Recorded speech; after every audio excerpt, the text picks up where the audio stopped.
This video is sponsored by Surfshark VPN. Everybody say hi to the baby!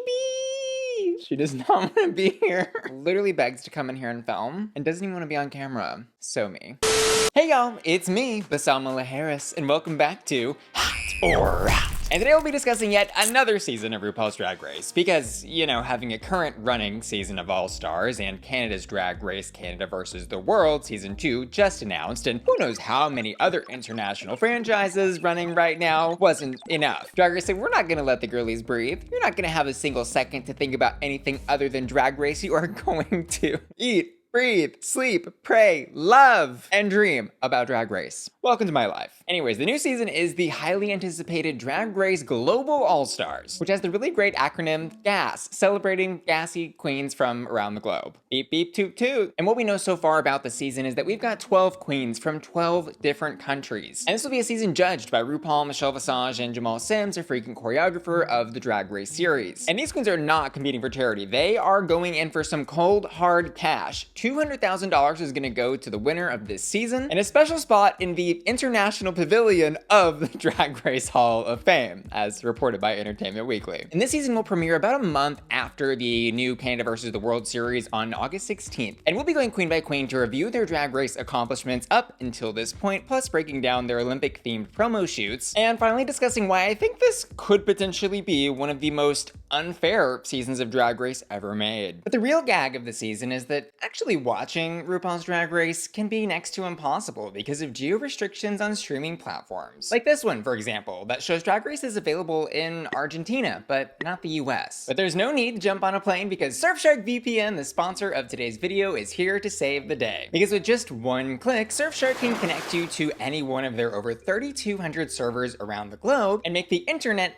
think that we're actually in that country. Which means you can unlock access to Drag Race All-Stars and Untucked faster than I can say, oh, yes, God, tongue pop, and death drop for the gods. And the other reason I love using Surfshark VPN is because they keep my internet data safe and secure with private encryption tunnels. Which means sneaky snoopers on public Wi-Fi won't stand a chance at stealing my private information, and my internet service provider won't get to sell my browsing history to advertisers. And best of all, Surfshark can be used on all of your devices with unlimited device logins. Start downloading Surfshark using my link below and make sure to use code Bussy at checkout to get 4 additional months of Surfshark for free. And by the way, there's no risk in just trying it out because Surfshark offers a 30-day money-back guarantee. Thanks Surfshark for sponsoring today's video. And now first up in alphabetical order, you know her, the world loves her, and this is her 3rd time around the Drag Race block. It is Alyssa Edwards. From US Season 5 and All Stars 2, which dare I say are some of the best seasons of Drag Race ever made. And mostly because of the iconic casting. And from her prior 2 seasons of Drag Race, Alyssa brings 3 Maxi Challenge wins, 1 in Season 5 for the dancing ballet of RuPaul's life thing, and 2 from All Stars 2, the Rusical and stand-up comedy challenge. But I'd say she's probably better known for her lip syncs, of which she has given some of the best Drag Race has ever seen. And she was not wrong to, in her little Global All Stars interview, tell the audience to look up the Shut Up and Drive lip sync she did with Tatiana, because that's my actual personal #1 favorite of Drag Race of all time. And the crazy thing about Alyssa is she's kind of her own international celebrity. I mean, even my mom, who has probably watched a total of 10 episodes of Drag Race ever, knows who Alyssa Edwards is and absolutely loves her. But concerning her casting, I've seen a lot of discussion online of whether or not it's fair Alyssa is there competing for her 3rd time against many other queens who are only there for their 2nd. And while I would say yes, she is certainly much more established and experienced than a lot of these other queens, however, that doesn't mean the other queens are not talented. And in fact, maybe even better at Drag Race than she is. Because actually every other girl, with the exception of one in this cast, is a finalist of their own respective international franchise. And Alyssa's highest placements were 6th and 5th in Season 5 and All Stars 2 respectively. But yeah, if it comes down to pulling lipsticks and Alyssa happens to be in the bottom, I couldn't imagine some sort of favoritism going into that lipstick selection, because like, do you really want to be the person who sends Alyssa Edwards home? Probably not. Anyways, Alyssa's look is absolutely gorgeous. She looks as beautiful as the first day, actually more beautiful, that she walked onto the Drag Race set. And the looks are Olympic themed, and it seems she has like the gymnast sport here with the little stars she's holding being like the gymnast hoop circles. Girl, I don't know what to call them. I love the stars all throughout this costume with all that really dancey fringe at the hem of the bodice and that beautiful sculpted hair, the USA themed shoes. This look is perfectly polished perfection, and God, I'm so excited to see her on my screen again. Alyssa, this look is hot. And next up, it's Athena Likis, who is from Drag Race Belgium Season 1, where she finished as a runner-up and has 2 Maxi Challenge wins in the talent show and makeover. And Athena here is giving me a little bit of edge and goth with the no brows look that she's giving. It looks very striking in that red and black costume. The sport she was given for the photo shoot seems to be that hurdle jumping thing. And I absolutely love those black leather boots with that really tiny little silver stiletto on them and that matching leather bodice piece. I'm not a huge fan of the red shorts that are sticking out of the bottom part of this bodice, though it's giving almost like a little too athletic realism. And I'm also not crazy about the hair choice with this outfit, but generally speaking, I like the edge and kind of sci-fi twist that she brings to her drag looks overall. I'm gonna give this look a hot. And next up, it's Eva La Queen from Drag Race Philippines Season 1, where she made it to the finale and finished as a lovely second or third alternate, however you want to spin that. Eva La Queen is absolutely gorgeous. Bitch got cheekbones for days. She looks fierce, and I absolutely love the headdress in her photo shoot. It seems she was given the sport of weightlifting, and her outfit is a beautiful recreation basically of the Filipino flag. You can see the headdress is the sun in the flag, and she's got the red and the blue featured on the collar of this beautiful gown. And I can just tell by the way she holds herself in those interviews, she takes her drag seriously and is there to compete. And I would be scared. I would be scared if I saw her in the workroom. This look is hot. And next up is Gala Varo from Drag Race Mexico Season 1, where she finished runner-up and brings with her 1 Maxi Challenge win from a girl group challenge. And from her bio, we learned she's a model, acrobat, dancer, and now, of course, drag queen, very much inspired by artists like Salvador Dali. And her look is giving us a little boxing fantasy. I love the cape she has with the red, green, and white fringe coming down at the bottom. I love how all the details of this look are so big and over exaggerated, like the cuffs on those sleeves with the giant stitching and all the stitching coming down the front. This looks definitely hot. And fun fact about Gala Varo, she actually was also a contestant on another Drag Race reality show called La Mas Draga. And so I expect her to be a pretty fierce competitor in this competition because it's essentially her 3rd time around a competition drag setting block as well. And next up, it's Kitty Scott-Claus from Drag Race UK Season 3, who brings with her 2 Maxi Challenge wins, one from like a looks beauty pageant type challenge and another from the Vampire Strikes Back, which was an acting challenge. I'm acting. Oh, does anyone have a Tammy Brown status? I need an update. Oh my god, the queue literally just went out. That was Tammy Brown. Spooky. I tried to fix it, but she's on her own journey today. I'm gonna let her do what she's gotta do. Kitty's look is really cute. I love the way she has integrated her flag design and colors into the look. And she's got a really pretty white cape coming down the back. And in her photo, she's giving us a little badminton fantasy. She also just looks great. She definitely has had a drag glow up over these past couple of years. I can't wait to see her bring a little camp to this competition. I'm gonna give this look a hot. And next up, it's Kween Kong from Drag Race Down Under Season 2, where she finished as a runner-up and brings with her 2 Maxi Challenge wins, one from the makeover and another in a girl groups challenge. And not only does she have 2 challenge wins, but she also sent 2 girls packing in some lip syncs where one of them went pretty viral. She like threw herself on the floor and do a barrel roll, which was, I think, a Drag Race first. Iconic. And this season, as many of the Down Under seasons are, was a little bit of a fever dream, but I remember thinking what a total package she was. And I think also just generally a great person. She was super outspoken and passionate about her political activism and representing her heritage and Polynesian people. She's just such a cool queen, and I think is a great example of why Global All Stars is gonna be so fun to watch. Her look is really sick too. It's giving me R2-D2 fantasy with the robotic elements in that little chin piece, and the bodice almost is like a cyborg. And I think in her photo she's playing shot put. I don't know if this is a real sport with like a circle attached to a ball.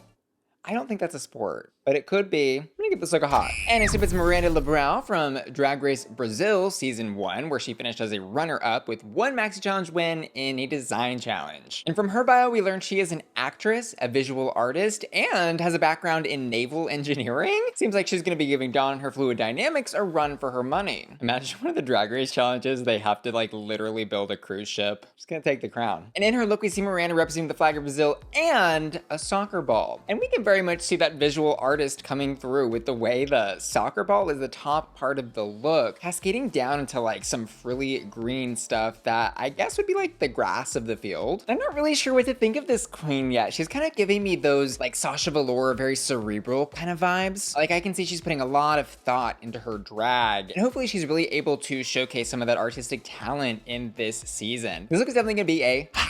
And next up is Nehellenia from Drag Race Italia Season 2, where she finished runner-up with 1 Maxi Challenge win in the Makeover Challenge, and is also very proud to talk about also winning Miss Congeniality, and generally seems to pride herself on her kindness. And it is significant that she was a runner-up and also Miss Congeniality. I think that makes her like the second or now third queen to actually do that. Miss Congeniality is not a title in All Stars, and kindness is not something that is gonna do her many favors, except maybe if she can create some alliances behind the scenes in this season. I really love in her look though how she's captured the motion of wind as she sits on this bicycle. You can see all those little pieces that are, I guess, like wired fabric to look like they're blowing behind her on her arm and on her legs and the hair. I love how much this look focuses on clean lines on the rest of it, because it's very movement juxtaposed with stiffness, and I think that's a great composition there. This looks definitely hot. And next up it's Pythia from Canada's Drag Race Season 2, and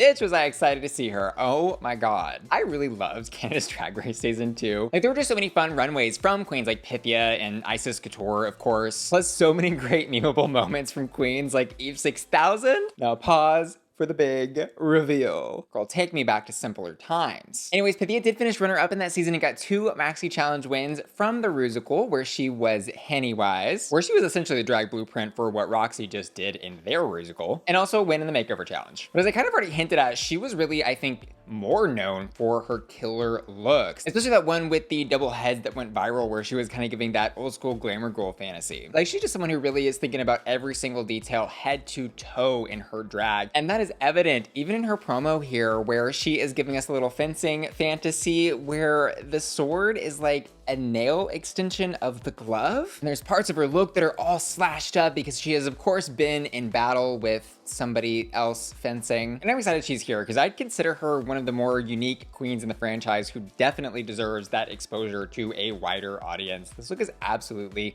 hot. And next up, it's Soa De Muse from Drag Race France Season 1, where she finished as a runner-up and got 2 Maxi Challenge wins in the Talent Show and Girl Groups Challenge. And she is not just a Maxi Challenge winner, but also a little bit of a lip sync assassin. She had 2 bottom placement survivals, and just generally speaking is like an all-around solid performer. And an interesting tidbit we learned from her bio is that she apparently has co-founded a cabaret in France called La Bouche. La Bouche. Wait, did I just say that? Wait.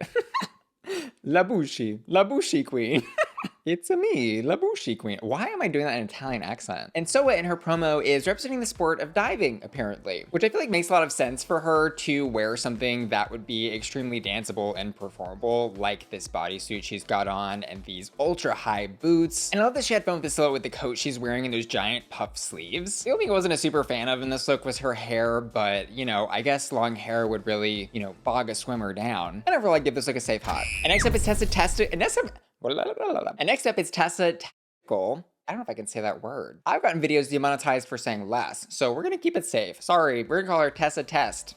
Tessa Testy, who comes to Drag Race Germany Season 1, where she did not get any challenge wins and actually only finished in 8th place, but did kind of lip sync assassinate her way there, I guess, where she won 3 lip syncs before finally being sent home. And a fun tidbit we get from her Entertainment Weekly bio is that her name actually apparently comes from a torsion incident, which happens during one of her first drag performances. Like, oh, that is an ouchie. Anyway, Tessa's look is actually one of my favorites of this entire group. This is so sick. It's very much giving me like Katniss Everdeen from Hunger Games. I absolutely love how well the sport of archery and the idea of the target was integrated throughout this look, both on the chest and the little earrings she's wearing. There's just so many smart details on this, like the black accent pieces on the waist, making her silhouette look extremely hourglass. And that beautiful bow on her backside. I mean, this is a gorgeous look. Like this looks like something kind of Violet but tchotchke-esque. And the only thing I'd change about this is the hair. I just feel maybe she could have gone for something a little more sculpted or fitting with this pinup vibe. The look though is a bullseye hot. And finally, it's Vanity Vane from Drag Race Sweden Season 1, where she was a 3rd place finalist and had 1 Maxi Challenge win and a design challenge. And she describes herself as like a rock and roll type of queen who only needs a wig and an eyelash to hit a stage. And also talks a lot about her musical capabilities and how she wants to be a pop star, maybe hinting at us that she could be winning a girl group or musical challenge. And in her promo look, she is crossing that finish line, giving us a little Olympic runner fantasy. And this look is probably gonna be my least favorite tonight. It's kind of just a bodysuit with sleeves and fringe. And I'm not so sure the idea of this like punk rock yellow and black shoe and wig was integrated very well into the outfit. But I also question like how much of that was really her choice versus whoever created this. Because I do think looking across these looks that there was probably 1 or 2 or a couple designers all working together on these looks because they're so consistent and for the most part really well done. But just not a fan of this look. I'm gonna give it a... Now let's talk rumors and general concerns that I have for this season. So firstly, according to the Reddit rumor mill, the season was apparently filmed in Colombia where Paramount has a studio, which was done because it's easier to get work visas for all of these people from different countries to film a season in one place. Which definitely makes sense because something like this probably could never have been done in the US, or else it would have taken years, months of red tape and document signing and all that stuff just to get the queens in a studio. Another rumor from Reddit is that each queen apparently gets a $20,000 stipend, which if true is great, especially for a season where they're also going to be awarding those cash prizes. Because I suspect along with that $200,000 grand prize, they'll probably also be doing the, $5,000 or $10,000 tip, whatever it is for every challenge win. And the final rumor from Reddit that I'm not totally sure I could see happening is that each queen is apparently guaranteed 6 episodes, which would suggest that for half of the season, all of these queens will be competing in every challenge. But I'm not sure how exactly that would work considering after that 6th episode, they would need to eliminate like probably half of this cast just to progress to a normal number of queens for the finale if there are indeed like 10 or 12 episodes. Plus, I'm also not sure how they would decide which queens would get cut after those 6 episodes because it's not really enough episodes, I don't think, to do something like badge awarding for the top 2 every week. But if they found a fair way to do something like this, I could be into it because it would offer a sort of meet in the middle solution for the All-Stars franchise, which is kind of criticized in both directions of sending queens home too early in the earlier All-Stars seasons and then also not having enough tension or edge by keeping every queen there for every episode. But those were just rumors, so who knows? And lastly, my concerns for this season are mostly around the topic of fairness and how the season's gonna be judged. Because as I mentioned, we've got Rue, Michelle, and Jamal, who are all from the US, which is great, love them all. But how could an exclusively US judging panel be asked to fairly evaluate or even understand the perspective of 12 different countries of talent, especially in the comedy and acting challenges where things like timing and language barriers are definitely gonna be a challenge for some of these queens. Plus with those 3 as judges, I think it's definitely fair to acknowledge they're definitely gonna have some favorites in this cast, namely queens like Alyssa Edwards and even Kitty Scott-Claus, both who have had the privilege of being judged by Rue and Michelle before. I do want to absolutely applaud all of these queens though for putting together a great promo and all of the production team behind this season for making this possible, because 12 queens from 12 countries is insane. That is insane that there is enough Drag Race franchises in the world to be able to do this. And this is easily the most stacked cast in terms of talent and original season placement that we have ever seen. 10 of 12 of these queens were originally runner-ups or like at least top 4 on their original seasons. And so even if the season isn't totally fair or there's a little favoritism or whatever, I have no doubt that this is going to be a season to watch. And finally, for my hottest hot, I'm gonna give it to Thea. And I also asked my patrons over on patreon.com/BussyQueen to vote for their hottest hot, and they've chosen Alyssa Edwards. And I wanna give an extra special thank you to the sponsor of today's video, Surfshark, who I've trusted to keep my internet data safe, secure, and anonymous for several years now, and I really can't recommend them enough. Don't forget to click my link below and use code Bussy at checkout to get 4 additional months of Surfshark for free. And finally, I'm gonna give an extra special shout out to Ashley Brungart, Daddy D, Felicia, Laura, Matthew, Mikael, Minst, Topher, and Will and Tana, who are all supporting me and my Bussy Queen Collective here at patreon.com. See you later, love ya, bye.